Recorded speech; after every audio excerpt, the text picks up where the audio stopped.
নেত্রকোনা সদর উপজেলার কাইলাটি ইউনিয়নের বাসাপাড়া এলাকায় জঙ্গি আস্তানা সন্দেহের বাড়িটিতে আজ রোববার সকাল 8:30 থেকে অভিযান চলছে। পুলিশ জানায়, সদর উপজেলার ওই বাড়িটি প্রফেসর আব্দুল মান্নান নামের এক ব্যক্তির।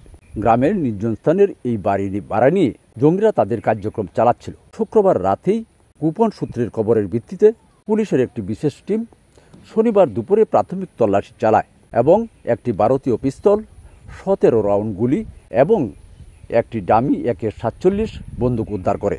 তবে বাড়ির ভিতরে বোমা থাকতে পারে ধারণায় ঢাকা থেকে আসা বোমা ডিসপোজাল টিম তল্লাশি চালায়। অভিযানের নেতৃত্ব দেন সন্ত্রাসবাদ বিরোধী ইউনিটের পুলিশ সুপার সানোয়ার হোসেন ও জেলা পুলিশ সুপার মোহাম্মদ ফয়েজ আহমেদ।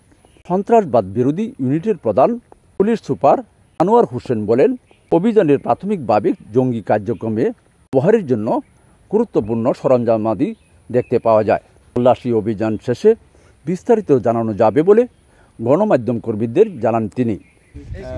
আমাদের কাছে মনে হয়েছে যে এটা জঙ্গি সংশ্লিষ্টতা, ঠিক আছে, কারণ হচ্ছে যে বিভিন্ন ধরনের জিহাদি বই, তারপরে আপনার এখানে এক্সপ্লোসিভ, ঠিক আছে, ডেটোনেটর আছে, তারপরে প্রশিক্ষণের জন্য বিভিন্ন সরঞ্জামাদি আছে এবং এখানে আমাদের কাছে মনে হয়েছে তারা নিবিড়ভাবে এখানে প্রশিক্ষণ নিত এবং এরকম বিভিন্ন ধরনের আলামত। আমরা এখনো বিস্তারিত কিছু বলতে পারবো না, কারণ আমাদের কাজ করছে, আমাদের বোম ডিসপোজাল টিম কাজ করছে অ্যান্টি টেররিজম ইউনিটের। এরপরে বিস্তারিত সব কিছু জানার পরে তখন আমরা কথা বলবো।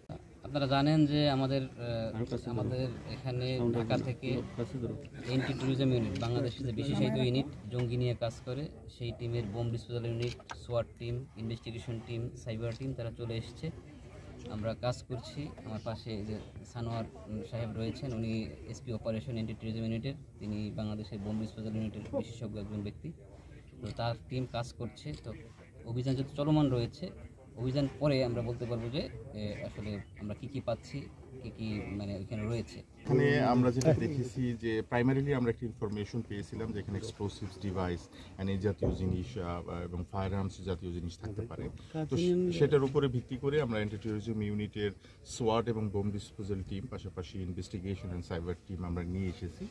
তো আমরা প্রাইমারিলি একটা ভিজিট করেছি, তো সেখানে আমরা কিছু এক্সপ্লোসিভ ডিভাইসের উপস্থিতি লক্ষ্য করেছি এবং আরও কিছু এক্সপ্লোসিভস ম্যাটেরিয়ালস আছে কিনা সেটার জন্য অলরেডি ভিতরে আমাদের বোম ডিসপোজাল ইউনিট সার্চ করছে এবং সেই সাথে কিছু সাইবার রিলেটেড কিছু ম্যাটেরিয়ালস, কিছু ডিভাইস, এই ধরনের জিনিস আমরা দেখেছি। সেটাকে আমাদের যে সাইবার ক্রাইম টিম আছে তারা সেগুলো নিয়ে কাজ করছে। তো আমরা আশা করি যে আগামী 1 থেকে 2 ঘন্টার মধ্যে প্রাইমারি সার্চিংয়ের মাধ্যমে আমরা ভিতরের যে অবস্থাটা এটা সিকিউর করতে পারবো যে এক্সপ্লোসিভস ডিভাইস বা অন্য কিছু নাই, বা এর মধ্যে আমরা এগুলো ডিসপোজাল করে ফেলব। অভিযানে এখন পর্যন্ত কাউকে আটক করা যায়নি। নেত্রকোনা থেকে জাহিদ হাসান, চ্যানেল আই।